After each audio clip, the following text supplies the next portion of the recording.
মাত্র 100 টাকায় এত কিছু সারাদিন পার্লারে কাটিয়ে দিলাম, এই নিয়ে প্রথমের সাথে ঝগড়া হয়ে গেল। হ্যালো গাইস, সবাইকে ছোট বড় মিনি ব্লগে ওয়েলকাম। আজকের ওয়েদারটা এত সুন্দর, ভাবছি একটুখানি ঘুরু করতে বেরোবো।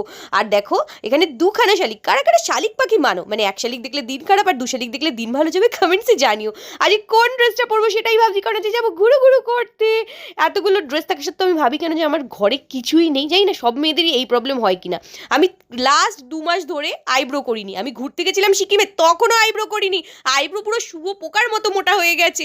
চলো একটুখানি রেডি হইনি, কারণ আজকে তো বলেছি ঘুরু করতে যাবার। সত্যি যেদিনকে ঘুরতে যাওয়ার কথা থাকে সেদিনকে আমার মনে একটা আলাদাই আনন্দ থাকে।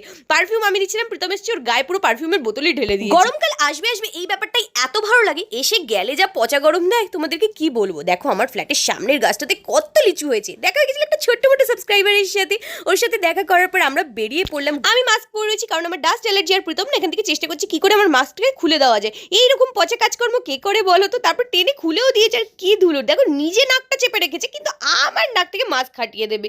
আমি তারপরে একটা জায়গায় দাঁড়ালাম, আর দাঁড়িয়ে প্রীতমকে বললাম 1 সেকেন্ড দাঁড়া, আমি 5 মিনিটে একটুখানি আমার আইব্রোটা প্লাগ করেই চলে আসবো। আর ও কিছুতেই দাঁড়াতে চাইছিল না। আমি বললাম দাঁড়ান, আমি পার্লারে যাবো, 5 মিনিটে আসবো। ওর মুড তো অফ হয়ে গেছে। আমি তো নাচতে নাচতে পাপা কি পারির মতো চলে এসেছি, আর এসে দেখি এখানে চলছে অফার। মাত্র 199 টাকায় D10 আইব্রো, আপার লিপস, আরো কত কি।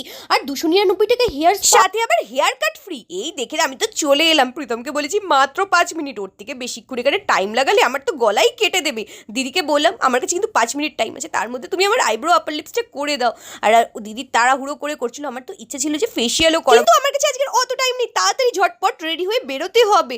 আর এখানে একটা মজাদার জিনিস, সেটা হচ্ছে আইব্রো আপার লিপস ফ্রি থাকে। তাই আমি ফ্রিয়ের জিনিসই করাতে চলে এসেছি। অর্পিতা দিদি আমাকে বললো 99 একটা অফার আছে, সেটা তো করিয়ে নাও। আমি বললাম আমার কাছে একটুও টাইম নেই। দিদি বললো 5 মিনিটে হয়ে যাবে। উত্তরপাড়া শখের বাজারে এই অর্পিতা দিদির পার্লারে এমনই অফার চলে, আমি আসি একটা কাজ করাতে, তারপরে করিয়ে নিই একাধিক কাজ। কিন্তু আজকের আমার কাছে সত্যি টাইম নেই। তারপরে ভাবলাম যে ওয়্যাক্সিংটা করিয়ে নিই, এর উপরে অফার ছিল।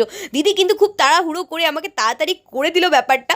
আচ্ছা, তোমরা যদি আরও অফারের ব্যাপারে জানতে চাও তাহলে স্ক্রিনে আমি কন্ট্যাক্ট নাম্বার দিয়ে দিলাম, সেখান থেকে তোমরা জানতে পারো। কারণ এই ছোটো মোটো ভিডিওর মাধ্যমে আমি এত অফার তোমাদেরকে কি করে বলবো বলো তো। আর এদিকে আমার লেগ ওয়্যাক্সিং করতে গিয়ে গাইস অবস্থা খারাপ হয়ে গেছে, কারণ আমি অনেক দিন ওয়্যাক্সিং করাইনি।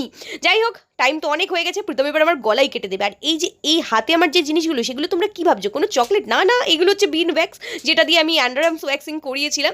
ব্যাস আমার হয়ে গেছে, এবার আমি বেরিয়ে গেছি। প্রথম কিন্তু পার্লারের বাইরেই ছিল, আর ওর মুড কিন্তু অফ হয়ে গেছে। বললো এই হলো তোর 5 মিনিট। আমি পার্লারে প্রথমেই বলেছিলাম, তাই দিদি দেখো দুখানা জুস দিয়ে দিয়েছে প্রথমের মাথা ঠান্ডা করার জন্য। এবার আমরা বেরিয়ে গেছি ঘুরু করে। আজকের প্ল্যান ছিল নিউ টাউনের এয়ারক্রাফট মিউজিয়ামে আমরা যাবো, কিন্তু আমি এত লেট করে ফেলেছি, তাই আজকের আর যাওয়া হবে না। তাই প্রথমে রাগ করাটাও স্বাভাবিক, আর এই রাগের চোটেও আমার গাল টিপে দিল। আর তারপরে আমরা যাচ্ছিলাম বেলঘরিয়া দিয়ে, আর বেলঘরিয়া যেহেতু রাস্তা ঠিক হচ্ছে, তার জন্য এত জ্যাম কি বলবো। তাই আমরা একটা চায়ের দোকানে দাঁড়ালাম, আর সেইখানেই